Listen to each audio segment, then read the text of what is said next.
Gas अपने web development के इस कोर्स में हम लोगों ने काफ़ी चीज़ें सीखी हैं। अब हम यहाँ पर करने क्या वाले हैं, अपने अगले टॉपिक की तरफ आगे बढ़ने वाले हैं और वो होने वाला है हमारा लिंक्स और इमेजेस। किस तरह हम लोग लिंक्स और इमेजेस के साथ डील करते हैं। एक बात मैं यहाँ पर बताना चाहूँगा कि जैसे जैसे हम आगे बढ़ते जा रहे हैं वैसे वैसे मैं अपनी स्पीड थोड़ी सी तेज़ कर रहा हूँ, क्योंकि HTML एक बहुत ही स्ट्रेट फॉरवर्ड सी चीज़ है।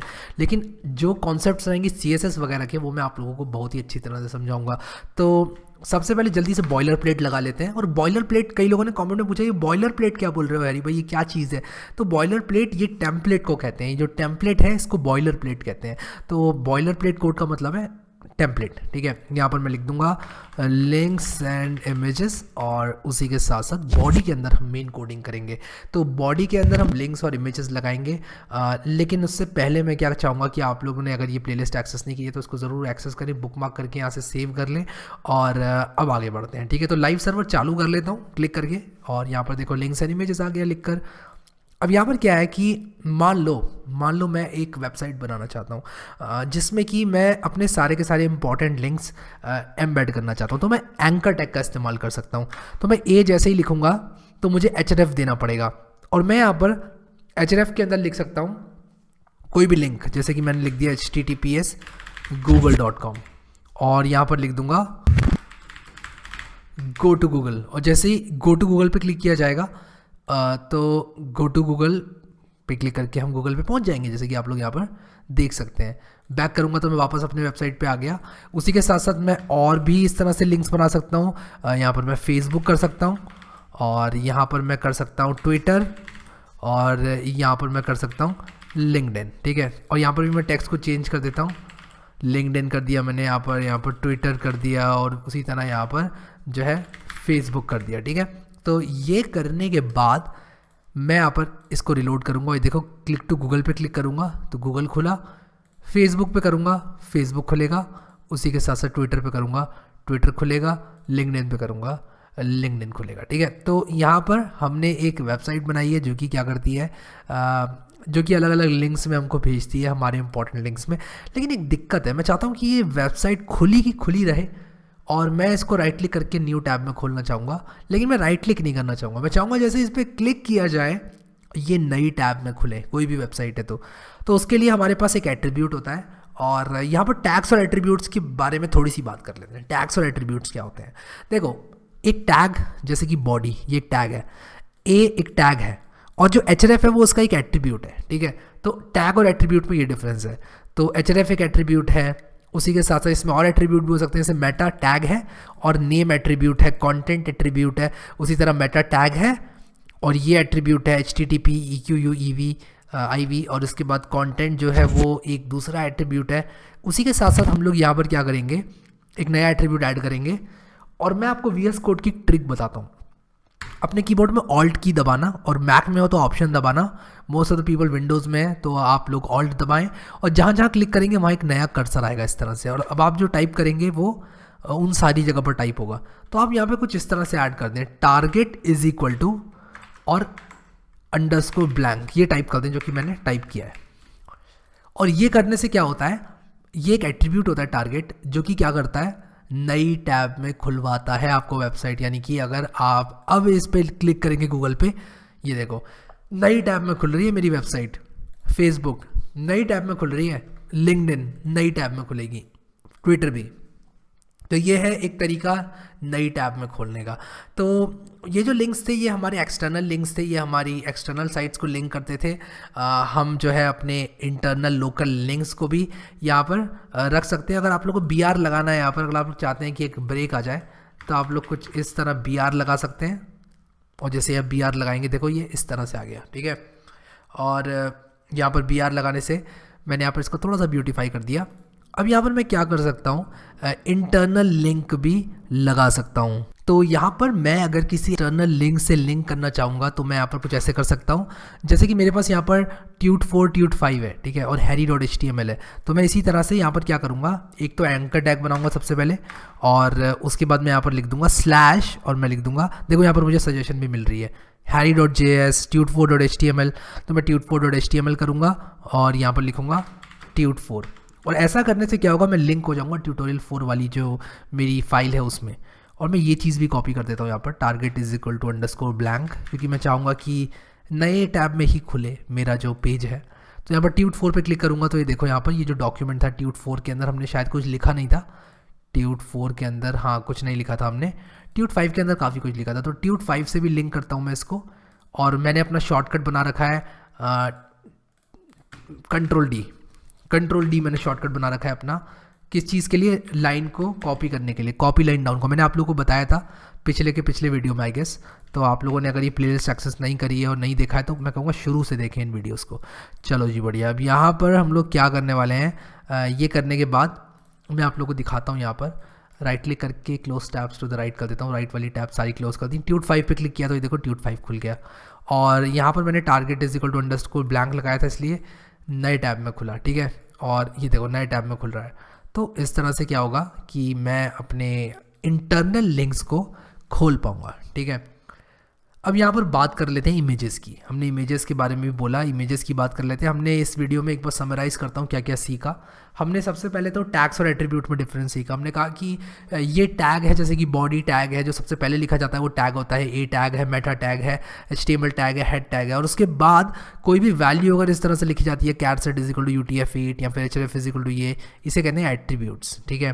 तो यहाँ पर जैसे ही आप कोई टैग लिखेंगे और उसका एट्रीब्यूट लिखेंगे तो जो एट्रीब्यूट है वो टैग को मॉडिफाई करेगा, यानी कि टैग को कोई नई खूबी देगा। इस केस में target is equal to underscore blank ने एंकर टैग को एक प्रॉपर्टी दी जिससे कि उस पर क्लिक करने पर नए पेज में खुलने लग गया। वो पहले नए पेज में नहीं खुल रहा था, अब जैसे ही मैंने अंडरस्कोर ब्लैंक दिया इसको तब वो नए पेज में खुलने लग गया, ठीक है।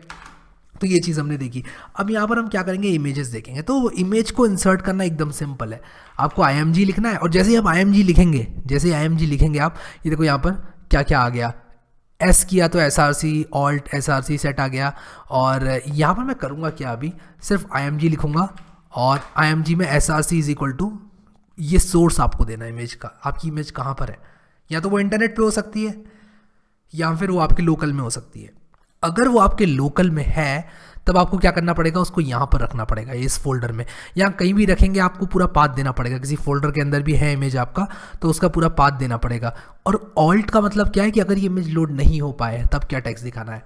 तो मैं लिखता हूँ एरर लोडिंग इमेज, ठीक है। और मोस्ट ऑफ द केसेस में एरर लोडिंग इमेज हम नहीं लिखते हैं, हम लिखते हैं कुछ ऐसी इन्फॉर्मेशन जो कि यूज़फुल हो। जैसे कि मान लो हमें अगर इमेज के अंदर हमारे कोई टेक्स्ट लिखा हुआ है तो हम उस टेक्स्ट को ऐसे लिख देंगे ऑल्ट के अंदर, ताकि अगर कोई बंदा स्लो इंटरनेट कनेक्शन यूज़ कर रहा है और उसकी इमेज लोड नहीं होती है तो उसको ये ऑल्ट वाला टेक्स्ट दिखाई देगा। तो अगर मान लो मैं यहाँ पर harry.jpg लिखता हूँ जो कि यहाँ पर मौजूद नहीं है, बाय द वे मैं आपको बता दूँ पहले ही, तो आप लोग देखना यहाँ पर एरर लोडिंग इमेज लिख कर आ रहा है, ठीक है। एरर लोडिंग इमेज क्यों आ रहा है लिख कर, क्योंकि harry.jpg इमेज है ही नहीं। तो मैं यहाँ पर लिख देता हूँ image is not present hence all text is shown, यानी कि जो ये इमेज थी वो मौजूद ही नहीं थी मेरे फोल्डर के अंदर, इसीलिए जो ऑल्ट वाला टेक्स्ट है उसको दिखाया गया, ठीक है। अब यहाँ पर मैं करने क्या वाला हूँ कि एक नया इमेज टैग लूँगा और IMG लिखने के बाद मैं यहाँ पर SRC में क्या देने वाला हूँ, एक कोई रिमोट इमेज दूंगा, ठीक है। और ऑल्ट के अंदर आप कुछ भी लिख सकते हैं, जो भी आप लिखोगे बस वो तब दिखेगा जब आपकी इमेज लोड नहीं हो रही है। अब जैसे मान लो कि मैं स्लो इंटरनेट यूज़ कर रहा हूँ और फॉर सम रीज़न मैं इमेज नहीं देख पाता हूँ तो मैं ऑल्ट देख पाऊँगा, रिमोट इमेज देख पाऊँगा, ठीक है। मैं आप लोगों को एक वेबसाइट से इंट्रोड्यूस कराना चाहता हूँ और उसका नाम if I am not wrong source splash करके कुछ है, बहुत ही अच्छी वेबसाइट है। हाँ ये देखो source.unsplash.com। और ये क्या चीज़ है इसके बारे में मैं आपको बताता हूँ। यहाँ पर इन लोगों ने बहुत सारी इमेजेस रखी हुई हैं। आप लोग को जिस तरह से यहाँ पर देखो एक डेमो इमेज ला सकते हो, और जैसे ही आप इसको खोलोगे फिर से तो रैंडम इमेज का कलेक्शन है ये बेसिकली। तो मैं अगर यहाँ पर राइट क्लिक करके इसको कॉपी करूँ और यहाँ पर लगा दूँ अपने SRC में, पेस्ट करता हूँ इसको और सेव करता हूँ इसको, तो आप लोग देखो यहाँ पर क्या होगा, ये इमेज देखो यहाँ पर आ गई है। इमेज यहाँ पर क्यों आई है, क्योंकि ये जो इमेज है वो मैंने यहाँ से उठाई। अब मैं इसको अगर रिलोड करता हूँ पेज को, देखो दूसरी इमेज आ गई, फिर से रिलोड करता हूँ दूसरी इमेज आ गई, फिर से रिलोड करता हूँ दूसरी इमेज, फिर से रिलोड एक और इमेज। ये देखो जैसे जैसे मैं रिलोड करूँगा वैसे वैसे इमेज चेंज हो रही है, क्योंकि ये रैंडम इमेजेस शो कर रहा है। देखो ये देखो अलग अलग इमेजेस दिखा रहा है, सेम भी दिखा सकता है but most of the cases में रैंडम इमेजेस दिखा रहा है। तो मैं यहाँ पर इनको बंद कर देता हूँ अभी के लिए। और यहाँ पर एक चीज़ और दिखाता हूँ आपको कि आप लोगों को अगर नेचर वगैरह की चाहिए, जैसे वाटर का चाहिए आपको, ये देखो random from a search term, आप लोग सर्च कर सकते हो। ये देखो जैसे ही मैंने वाटर लिखा तो यहाँ पर इन्होंने वाटर से रिलेटेड एक इमेज दिखाई है, और मैं यहाँ पर देख रहा हूँ ये सेम ही इमेज दिखा रहा है। अगर मैं इसको वाटर ना करके मान लो कुछ और लिखता हूँ, नेचर लिखता हूँ, तो मैं देखता हूँ कि क्या ये मुझे कुछ दिखाता है। नेचर मैंने लिखा तो हाँ देखो नेचर की इमेज दिखा रहा है। तो इस तरह से मैं सर्च टर्म भी यूज़ कर सकता हूँ। अगर मैं यहाँ पर वाटर की जगह स्पोर्ट लिखूँ तो देखो स्पोर्ट लिखा तो ये आ गया, फिर से लिखता हूँ स्पोर्ट, वही आ गया। तो यहाँ पर देखो बहुत सारे सर्च टर्म आप यूज़ कर सकते हैं, और सर्च टर्म यूज़ करने के बाद आपको एक इमेज दिखाई देगी, ठीक है। और यहाँ पर आप साइज़ भी स्पेसिफाई कर सकते हैं। ये देखो मैं अगर यहाँ पर इसको 700x900 करूँ तो ये देखो 700x900 की इमेज आ गई। तो यहाँ पर मैं साइज़ भी स्पेसिफाई कर सकता हूँ। और यहाँ पर एक चीज़ आप लोगों को बताना चाहूँगा, और वो चीज़ ये है कि ऐसा हर वेबसाइट के साथ नहीं होगा। आप लोग ये मत समझना कि किसी भी वेबसाइट में आप इस तरह से लिख दोगे साइज़, और ये HTML की प्रॉपर्टी नहीं है, ये एक सर्विस है जो कि source.unsplash प्रोवाइड कर रहा है। ये जो URL है इसमें एक इमेज है, वो इमेज डिस्प्ले हो रही है। अब ये जो source.unsplash वाले हैं, इन्होंने यहाँ पर क्या किया हुआ है, बहुत सारे इमेजेस रखे हुए हैं अपने सर्वर पे या जो भी किया हुआ है, और उसके हिसाब से ये आपको इमेज डिस्प्ले करा रहे हैं। तो आप ये मत समझना कि कोई भी URL आप लगा दोगे और यहाँ पर स्लैश करके कुछ साइज़ डाल दोगे और ये नेचर वाटर डाल दोगे तो उस वेबसाइट की नेचर वाटर इमेज, नहीं ऐसा कुछ नहीं है। कुछ भी ऐसे कंफ्यूज मत हो ना। जो भी यहाँ पर हम देते हैं सोर्स, उस सोर्स में जो इमेज मौजूद है वो यहाँ पर आकर डिस्प्ले हो जाती है। बस इतना याद रखना है हमको, इससे ज़्यादा बिल्कुल भी हमें नहीं सोचना है। तो यहाँ पर देखो इसकी हाइट भी कम कर देता हूँ थोड़ी सी। मैं यहाँ पर इसकी हाइट 400 कर देता हूँ, विड्थ 200 कर देता हूँ। और अब देखो यहाँ पर, ये देखो छोटा मैंने यहाँ पर इमेज रखा है और ये काफ़ी अच्छा लग रहा है, ठीक है। और हाइट को अगर और कम कर दूँ मैं अगर मान लो इसको 100 कर दूँ, इसको 20 कर दूँ, तो ये देखो मुझे यहाँ पर इसको 210 करना पड़ेगा। इसकी हाइट पहले है, विड्थ बाद में है। तो ये देखो यहाँ पर जो विड्थ है वो बड़ी है, विड्थ पहले है, हाइट बाद में, सॉरी। तो अब यहाँ पर जो है मैंने बहुत छोटी कर दी है इमेज अपनी, बट अगेन आप लोग समझ गए कि मैं किस बारे में बात कर रहा हूँ, क्या आप सिखाना चाहता हूँ आप लोगों को। तो यहाँ पर अगर आप लोग इमेज लगाना चाहते हैं तो आप इस तरह से लगा सकते हैं। और ये एरर लोडिंग इमेज क्यों आ रहा है? ये एरर लोडिंग इमेज इसलिए आ रहा है क्योंकि यहाँ पर harry.jpg है ही नहीं। अगर harry.jpg होती तो एरर नहीं आता, ये harry.jpg शो होती। तो मैं इसको कमेंट कर देता हूँ ताकि ये एरर ना आए और यहाँ पर सिर्फ हमें इमेज दिखाई दे। तो एक चीज़ यहाँ पर बोलूँगा, खुद बोलूँगा मैं कि ये वेबसाइट बहुत अगली दिख रही है। ये वेबसाइट अच्छी नहीं है, बिल्कुल भी अच्छी नहीं दिखाई दे रही है। लेकिन हम लोग अभी यहाँ पर सीख रहे हैं सिर्फ HTML को। तो आप लोग बिल्कुल ऐसा मत समझना कि यहाँ पर इस तरह ही दिखने वाली है हमारी वेबसाइट्स। आने वाले टाइम में भी हमारी वेबसाइट आने वाले टाइम में बहुत अच्छी दिखने वाली है। हम CSS का इस्तेमाल करेंगे, जावास्क्रिप्ट का इस्तेमाल करेंगे, बहुत सारी चीज़ें आने वाली हैं। इसलिए कहता हूँ कि प्लेलिस्ट को जल्दी से जल्दी एक्सेस कर लें, आप लोग अपने लिए बुकमार्क कर लें और इसको सेव कर लें। और उसी के साथ साथ अगर आप लोगों को ये वीडियो पसंद आ रहा है तो आप इस वीडियो को लाइक भी कर दें ज़रूर से। एक चीज़ बताऊंगा इस वीडियो को ख़त्म करने से पहले, और वो ये है कि इमेज की विड्थ और हाइट आप यहाँ से भी सेट कर सकते हैं। विड्थ इज इक्वल टू, जैसे मान लो मैंने 233 कर दिया और मैंने यहाँ पर हाइट इज इक्वल टू 34 कर दिया और इसको सेव किया, तो यहाँ पर देखो विड्थ और हाइट मैंने यहाँ से भी सेट कर दी। लेकिन एक बात यहाँ पर बोलूँगा, मैंने विड्थ और हाइट सेट तो करी है, लेकिन विड्थ और हाइट इस तरह सेट करना रिकमेंडेड नहीं है। क्यों नहीं है? क्योंकि हम विड्थ और हाइट को CSS से सेट करना चाहेंगे, हम इस तरह विड्थ और हाइट को सेट नहीं करेंगे। ये एक अच्छी प्रैक्टिस नहीं है।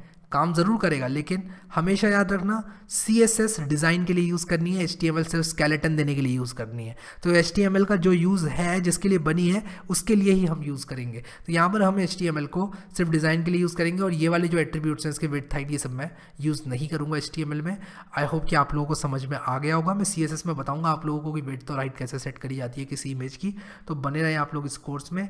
अभी के लिए इस वीडियो में इतना ही गाइस। इस वीडियो को लाइक करना बिल्कुल मत भूलना और इस प्लेलिस्ट को भी एक्सेस करना मत भूलना। Thank you so much guys for watching this video and I will see you next time.